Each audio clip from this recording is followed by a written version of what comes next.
Senhor presidente, a primeira coisa que eu quero falar aqui hoje, nessa sexta-feira, é sobre a reforma tributária, que o senhor entende muito bem que é a sua área específica, que não é a minha.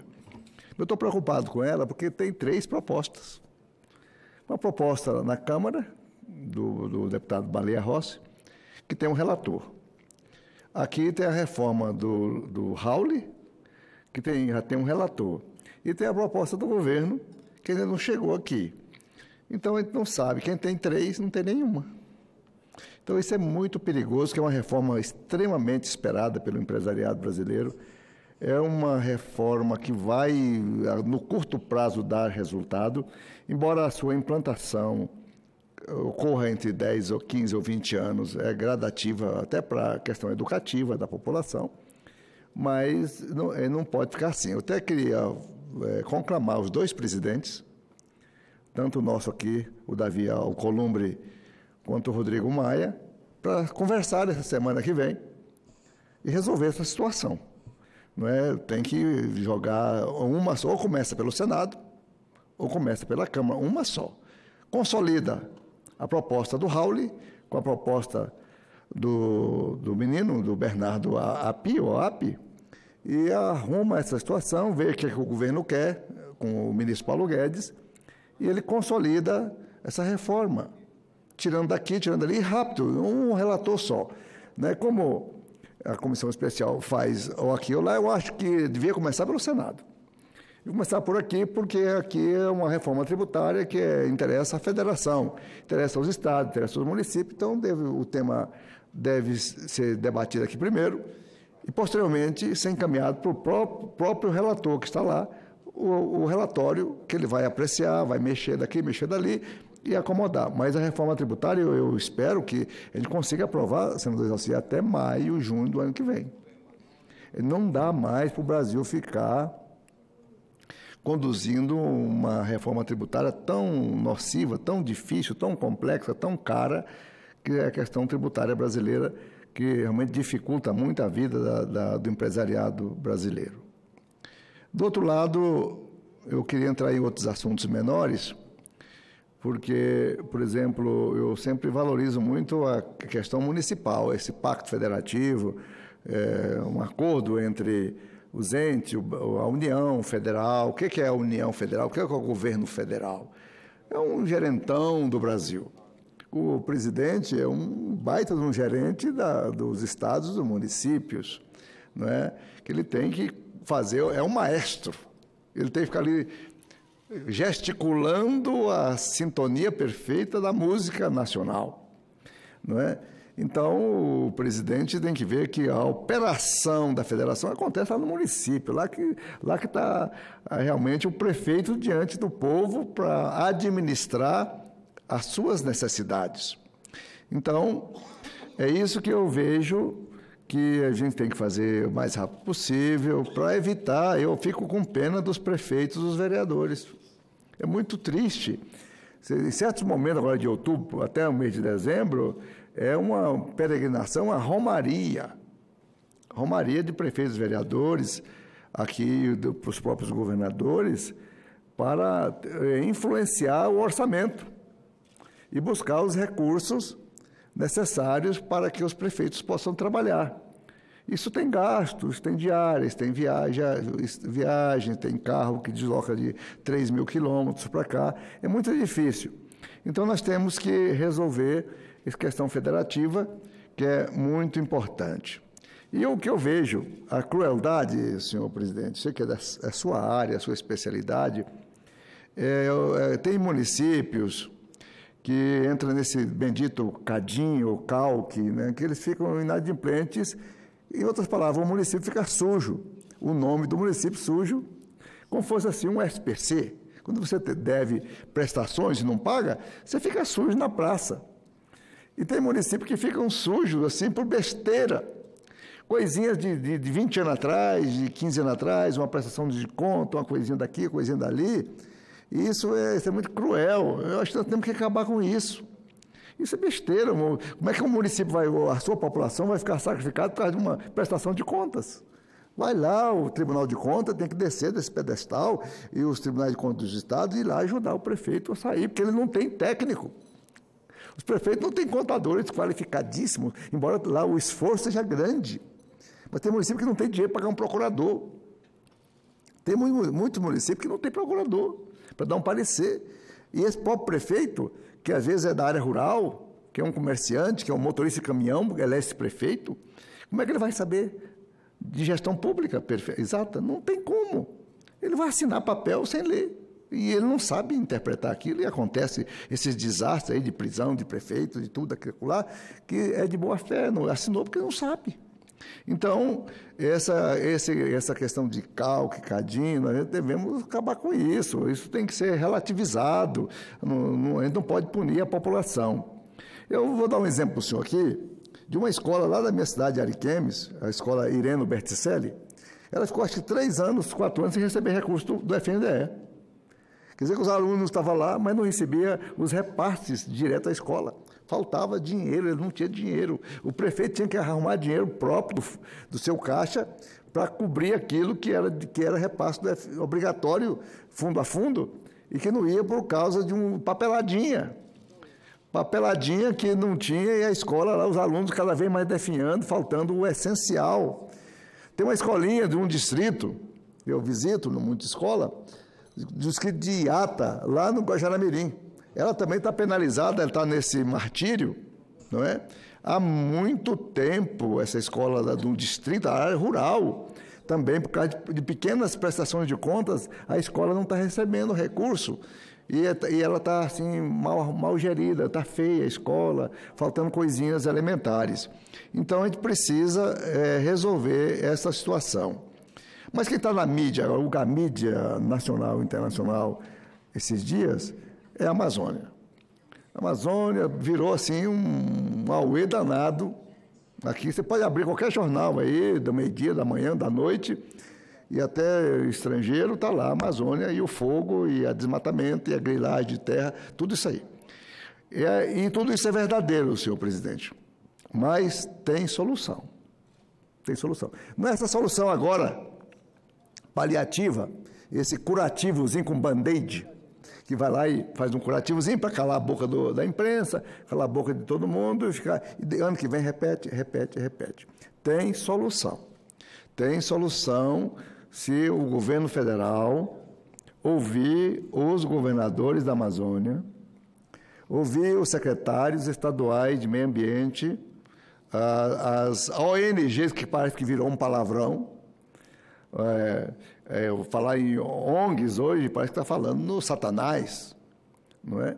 Eu vou dizer para o senhor, o que seria de Salvador se não fosse a irmã Dulce carregando a sua ONG nas costas para manter um hospital geral extraordinário, né? O que seria da desnutrição infantil, da fome, da carência das crianças do Brasil inteiro, na década de 70, 80, 90, se não fosse Zilda Arnes e a pastoral da Igreja Católica, com o soro caseiro, a multimistura, o voluntariado, subir os morros, pesar o menino naquelas balanças de saco, aquela balança de feira antiga, que você lembra muito bem como é, levantava a mão assim, jogava a coisa ali e pesava, assim, ela pesava o menino num saco, uma toalha assim, pesava o moleque, e aí sabia se ele estava ou não estava desnutrido, e orientava, e olha, e francamente diminuiu substancialmente a mortalidade infantil. Como é que a gente pode condenar essas organizações? Você é maluco? Não é? As igrejas, todas essas igrejas evangélicas, a igreja católica, enfim, as pessoas de boa vontade, o Lions, o Rotary, né? Todo esse povo que sai pela rua, pela madrugada, levando comida, sopão, para aqui, para colar. O que é isso, gente? Ele não pode, assim, generalizar as ONGs como se fosse, assim, algo... É o terceiro setor. O primeiro setor é o público, o segundo setor é o privado, e o terceiro setor são esses. São as organizações não governamentais. As ONGs têm 1000 formas diferentes, né? Imagina, se não fosse aqui em Brasília, esse Hospital Sara Kubitschek, que não é propriamente uma ONG, mas ela foi carregada nas costas pelo Campus da Paz. Todo mundo sabe da grandeza do Dr. Campos da Paz de conseguir criar um hospital de referência internacional, aqui em Brasília, que é a Rede Sara, que hoje está em muitas capitais brasileiras. Nós temos que agradecer. Esse serviço não é contabilizado, esse serviço não é contado, né, como despesa. Ele entra por fora e ele é um dinheiro abençoado que faz uma diferença incrível. Mas a Amazônia tem forma. Olha, na década de 90, final dos anos 90, um deputado nosso aqui, Sérgio Carvalho, ele teve uma CPI das terras da Amazônia. Naquela época, o Serginho, ele produziu 3 volumes de um relatório sobre as terras amazônicas. Perfeito! Ele já falava naquela época, o Sérgio Carvalho, que é falecido hoje, sobre as soluções das grilhagens das terras, das malandragens de cartório, da interferência do judiciário, muitas vezes, sem observar detalhadamente, aumentar a área das terras públicas em verdadeiras sesmarias na Amazônia. Então, nós temos que trabalhar a solução das grilagens, a ocupação de unidade de conservação, isso, aquilo, outro, mas a forma, senhor presidente. Lá em Rondônia nós temos entre 70, eu não sou preciso, porque eu não gosto de falar aqui, eu até falei ontem, de estatística falada em microfone, que a gente erra. Mas o número não é preciso, entre 70 a 100 mil propriedades sem documento.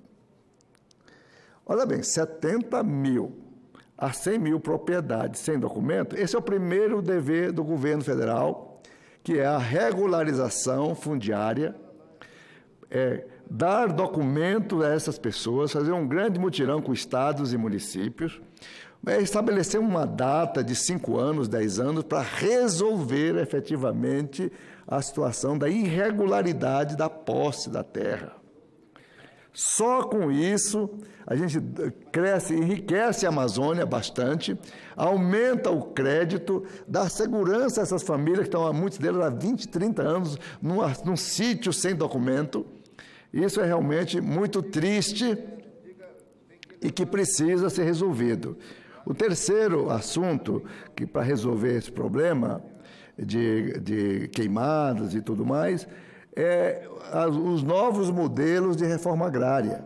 A gente não pode mais fazer como fazia no meu tempo lá, nas décadas de 70, 80 e tal, que a gente pegava as áreas mais distantes do estado, mais longínquas, e até sem análise de solo e água, sem estrada, para fazer assentamentos grandes, assentamento de 1.000, 2.000, 3.000 famílias.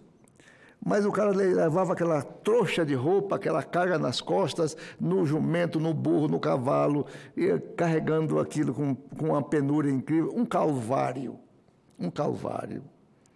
sem estrada. Aí, hoje não, o crédito fundiário, senhor presidente. O Banco do Brasil, em acordo com o Ministério da Agricultura, o crédito fundiário.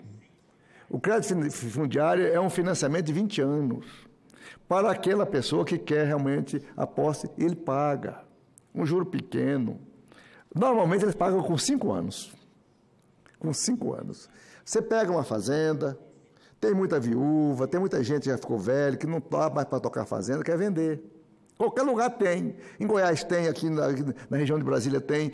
Todo lugar tem fazenda que o pessoal cansou. Está velho, viúvo, é hora de partilhar bens, quer vender a propriedade. O governo vai lá, analisa, vê o preço de mercado, tem estrada boa na porta, tem escola, tem rede de telefone na porta, tem ônibus que passa na porta, não precisa abrir estrada nova, tem asfalto, não é? Então, quando é que a coisa vai estar? Divide a fazenda em pequenas glebas, o Banco do Brasil financia, ele recebe, às vezes, casais novos, meninos novos, não tem nem filho, vão para dentro da gleba, vão trabalhar, vão crescer, vão prosperar, e paga essa conta em 5 anos. Essa é uma forma de resolver o problema das queimadas. Dá para as pessoas a oportunidade de ter sua propriedade. Dá isso aqui, ó.